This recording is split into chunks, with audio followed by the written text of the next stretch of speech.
Coucou les amis, je voudrais vous parler aujourd'hui de deux livres en même temps. On y reviendra peut-être plus tard sur chacun d'entre eux plus précisément. Alors, il y a le message chassidique de Martin Buber. Il a paru en français pour la première fois au mois de janvier 2022. Il avait paru en hébreu en 1944, en anglais en 1948 et enfin en langue allemande en 1952, je crois. Et dans sa préface en allemand, Martin Buber précise bien que le message chassidique, c'est en quelque sorte un troisième volet qui fait suite à ses récits chassidiques et à son fameux Gog et Magog. Voilà. Et puis vous avez le livre de l'harmonie dont on a déjà parlé, enfin de l'œuvre d'Ariel Toledano en tout cas.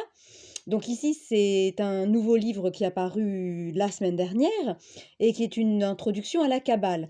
Alors pourquoi je les ai rassemblés? Ça fera certainement plaisir à Ariel Toledano. Parce que en les lisant, j'y ai trouvé un passage en commun et je voulais vous les montrer. C'est sur, avec Martin Buber, la notion de révolution. Regardez, écoutez plutôt. Les mouvements qui appellent à un renouvellement de la société entendent le plus souvent par là que l'ordre établi doit être aboli.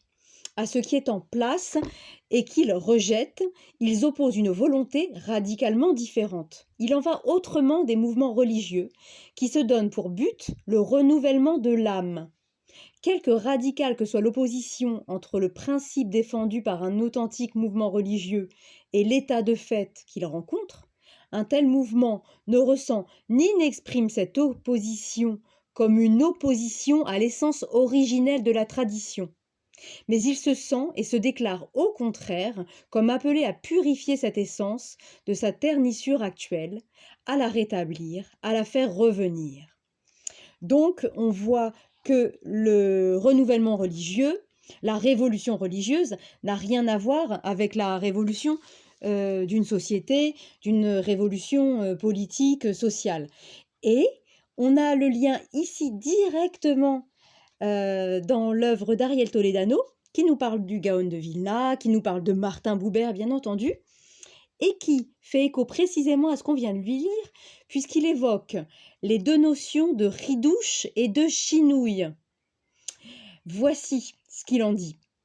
Alors, on parle des années solaires et puis des mois lunaires, et on parle du ridouche, qui diffère du chinouille en hébreu, parce que le chinouille en hébreu signifie le changement. La tradition juive encourage le ridouche, c'est-à-dire le renouvellement d'une valeur qui reste fondée sur elle-même, tandis que le chinouille, c'est la modification de cette valeur qui devient autre chose. En hébreu, chodesh exprime la nouveauté, hadash, tandis que le soleil, shemesh, évoque shamash, qui signifie serviteur, suggérant la réalisation d'une action qui existe déjà ou qui est déjà en projet chez son maître. Bon, ensuite, on part sur des explications d'Henri Atlan. Mais enfin, donc, on a eu un petit passage très intéressant et qu'on retrouve en écho dans les deux livres sur le fait de mettre en avant le ridouche, c'est-à-dire une innovation, mais dans une œuvre qui est la Torah qui reste toujours de la même essence, et le chinouille qui, lui, se voudrait être un changement radical et qui n'est pas le cas dans le judaïsme. Voilà. Bon, je vous souhaite une bonne lecture de ces deux ouvrages et je vous dis à très bientôt.